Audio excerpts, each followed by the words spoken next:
Hello, I'm starting my day at 6 p.m, which is just brilliant. I've been rotting in my bed all day and I need to get out and about and do shit. So I decided I'm coming outside, gonna go get some food, and we're gonna go to the woods.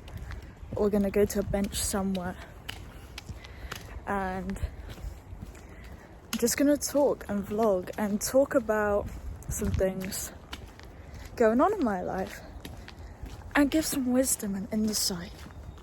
Now, the camera is absolutely horrific, but this is the beauty of life. Just gotta do shit. There's so much mud. You just gotta do shit before you have all the equipment for it. So here I am. You got to start before you're ready. And today, that's the motivation, that's the movement, and that's what we're doing. Alright guys, picked up our food, got sparkling water and a wrap, and we're off. I don't know where we're off to, but we've got to find someone. Got to find somewhere to be, find somewhere to go. Got to explore life. Holy shit. Oh my god, that is literally the muddiest hill. My foot just sank into mud. I know a spot. I'm going there.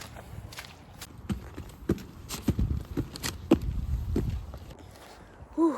Alright guys, it's very dark and it's only gonna get darker, but I have things to say and I'm not waiting until the sun comes back up again to talk. It's been ages since I recorded myself. Today we're out in the wild, okay? I'm not in the place I said I was gonna be, but here we are. I've got sparkling water. This Hut 8 wrap, OG chicken, is so good. Best chicken wrap about. I'll speak to you guys when I'm done. I'm all done. That was fucking brilliant, as usual. My topic of today is rejection therapy. Now, if you know me, I speak about rejection therapy a lot. It's a really big part of my life. It's something that has changed me so much from being an anxious person to being anxious, but not being scared of repercussion, not being scared of being embarrassed when you do things that you want to do in life that push you out of your comfort zone, out of the box of comfortability. Now, people think that rejection therapy has to be like lying down on the ground in the middle of the town. And whilst yes, that is rejection therapy, that's on the extreme side of it, to the point where you're not going to want to do that when you start out. It's very intimidating. And the way that I started it, because I used to be really anxious to speak to people in public. There are many things that I've been scared of in life. Certain foods, certain situations, speaking to people. And one of the things that really helped me was rejection therapy. And it's just doing things knowing that it's gonna give you that hot feeling in your body, knowing that you're gonna hate it, but just doing it anyway. And that's the most important part. And I do think it is difficult for people to start out, because it's difficult to have that initial push to be like, oh yeah, I'm gonna do it, you know? Because me saying just do it is not exactly helpful, you know? People are not gonna just, if they are in a state where they can't do things socially and all that stuff, you know, they're not gonna want to just be like doing the things that I do, just go up to people. But the way that I started it, basically, one of the first ones that I did was when I was sitting in a Nando's. I was sitting in some kind of restaurant and I didn't have any salt on my table. And instead of going up and getting some salt myself, because I think at that restaurant you can just like go up, there's like just stations where you can just pick it up. Anyway, I turned around to the table next to me and I was like, hey guys, do you have any salt? We don't have any on our table. And that was one of the first things that I did to kind of get over my fear of speaking to people, because are they gonna say no?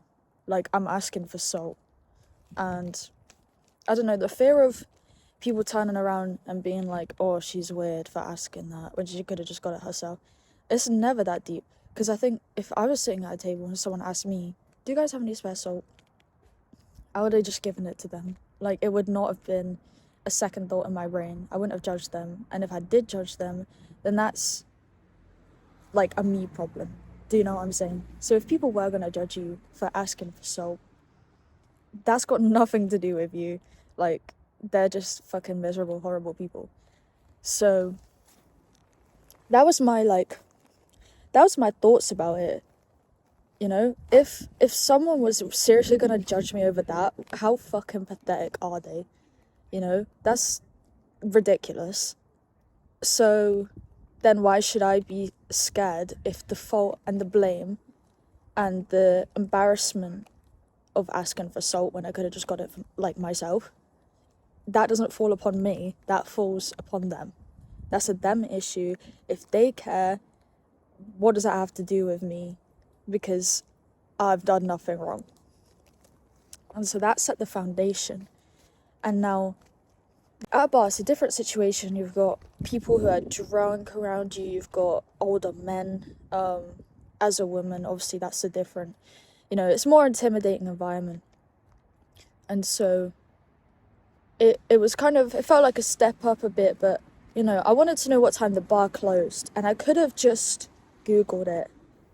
I could have just looked it up on my phone, saw what time the bar closed, and left at that time with my friends.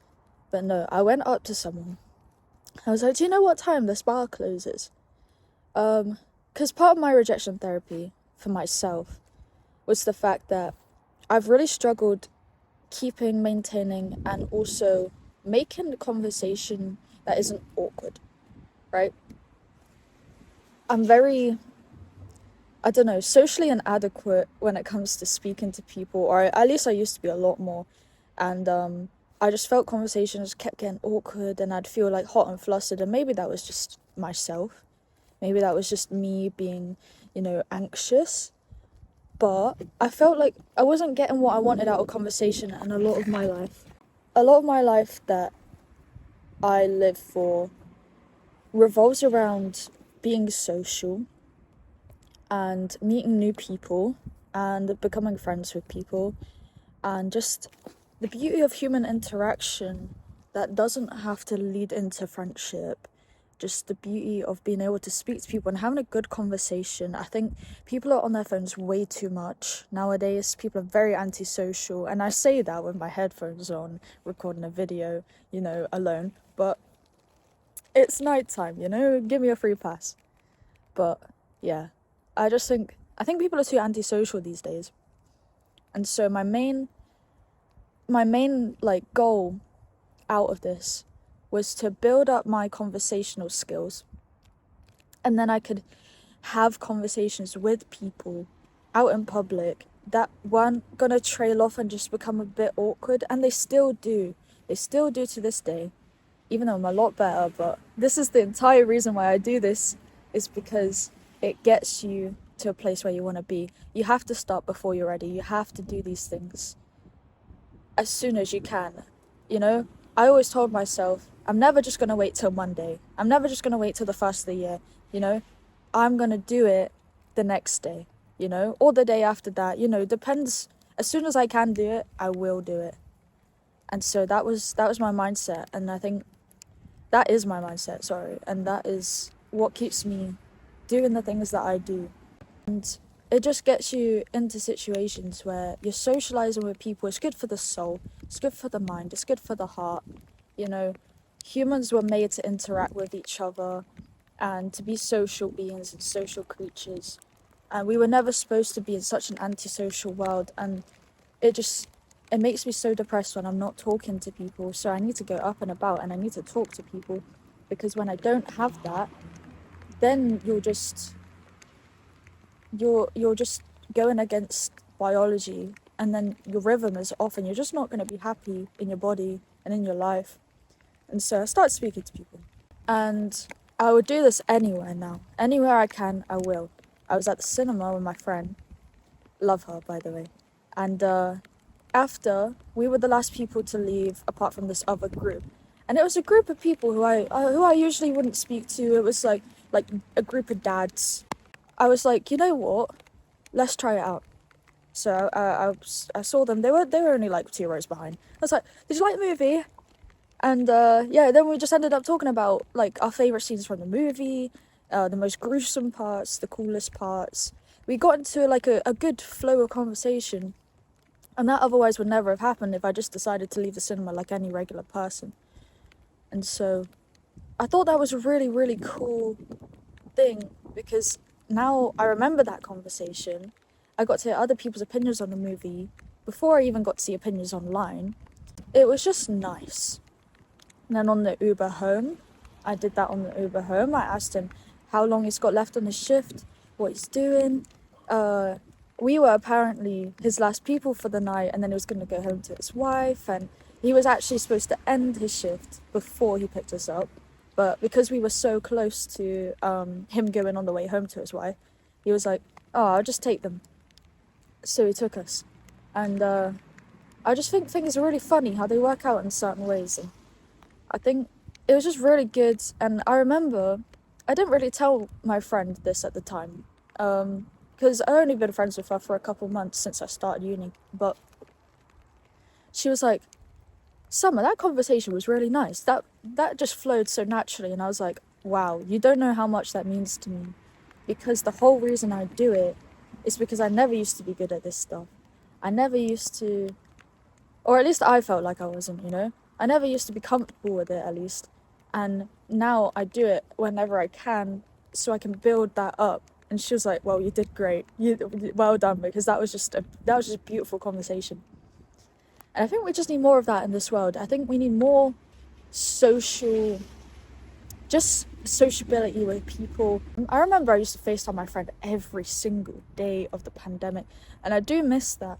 But I think we wouldn't have done it if there was no pandemic. You know, if we could have met up in real life, we probably wouldn't have seen each other every day. So it makes me think, it is the ease of, you know, digital communication overtakes physical communication. And because it's so easy, it happens more. And because it happens so often, people lose the spark and the touch with reality. And people lose what it is to be human. And so right now in my life, I'm trying to prioritize friendships, and I'm trying to prioritize people who want to see each other in real life. And I've noticed a lot, since I've done that, a lot of my friends now, if we want to talk about something deep, something juicy, not even something like mean or gossipy, but just something good, something with substance, we say, I'll talk about it next time I see you, I'll tell you everything. And I used to kind of have like a burning sensation when I'd hear that, because I'd be like, oh, I want to know now, and I think now I don't have that because I'm used to it.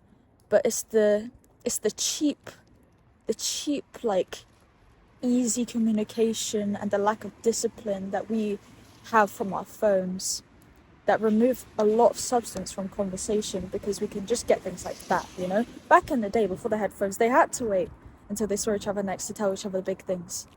And now that I do that with my friends, I love it, because it's just how it's supposed to be. And it's more natural, and it creates really engaging conversations. And yeah, I don't know, that's just my 2 cents on it. I think we're just so used to quick dopamine fixes, and that has gone from like social media, like short form content, to now real life effects where these things can't happen as they should in the natural flow. As soon as it happens over text, you have to have those conversations like, guess what happened to me, guess what this and that. And yeah, it's great, I mean, we can talk a lot more and a lot often, and I'm sure a lot of people who never grew up with phones are very grateful for that experience, that they can contact their family, maybe they can contact their family miles away in different countries, and there's good things to it too. I'm sure people are very grateful that now they can talk to people whenever they want. But as someone who's grown up, and that's been my entire life, it is weird, and I think a lot of people of my age are now reverting back to in-person chats, in-person conversations, seeing people in real life as much as possible. And yeah, that's something that I'm trying to work on.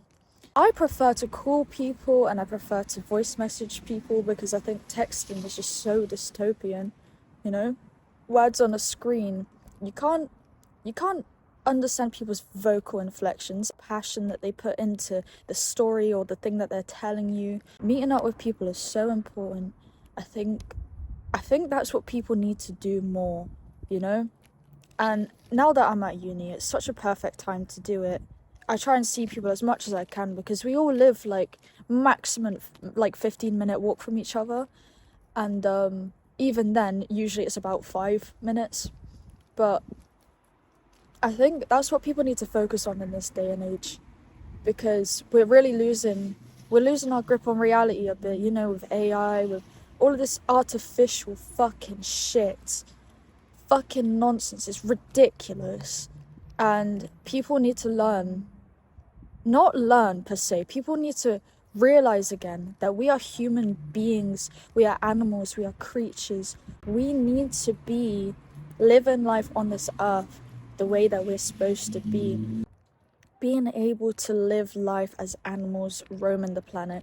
And that is why I love nature, I love talking, I love connecting with people.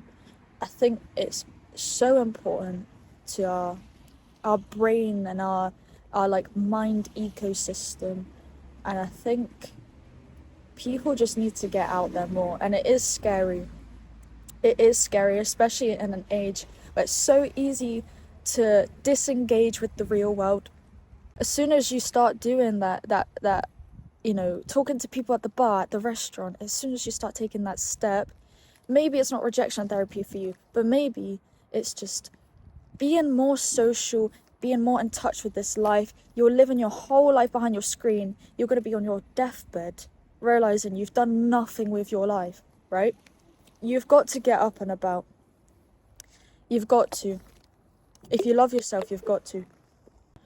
Nothing can cure a pit of sadness like having a good hangout with your friends and you've realized that none of you have been on your phones the entire time.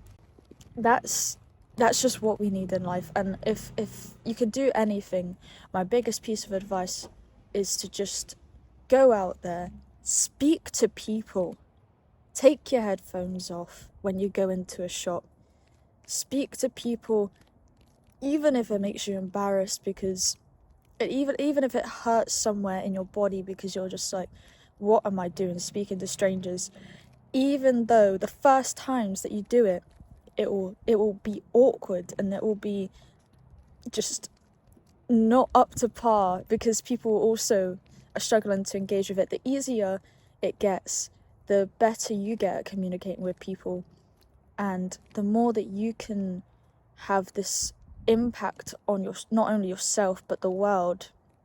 The amount of times people have spoken to me, or I've spoken to people, and one of us has ended up saying, well, you've really made my day, or this was happening because of this, and you've just really helped me see it a different way. The amount of times that's happened, I'm just sick of everyone being antisocial. But yeah, I think that's all I have to say. I'm pretty sure I sound like a broken record. I've been saying the same things over and over again. But I've had a really good chat with you guys. And I was actually supposed to speak about other stuff, but I ended up going on a rant. You know what? I'm going to speak about my other stuff, because if you're still here, you want to hear it. Okay, so the main reason that I even made this video in the first place was to show you guys my two journals. Not sure. So this first one is my side quest book. And now when I say side quest, I don't mean haha silly funny side quest. You know, I'm gonna go to the shop to do this. No, we're taking this seriously. So this is my side quest book. Here is what I've done to break my own shell and become more confident in life. So let me show you this page as well. It's a little river, little trees and all that, and it says summer side quests and adventures. So the first one, what did I do? I Morris danced with strangers, and I had an audience watching me. And I'll tell you the story about this quickly. So me and my nan, we go to York for my birthday, okay? And we're in the cathedral, or the minster, sorry. And we see this guy, steampunky, you know, dressed in a big coat. He's got a big top hat on, he's got badges everywhere. Really old guy, you know, looks awesome. And I tell my nan, I want to hear his story. I want to know what this is for. And so we go speak to him.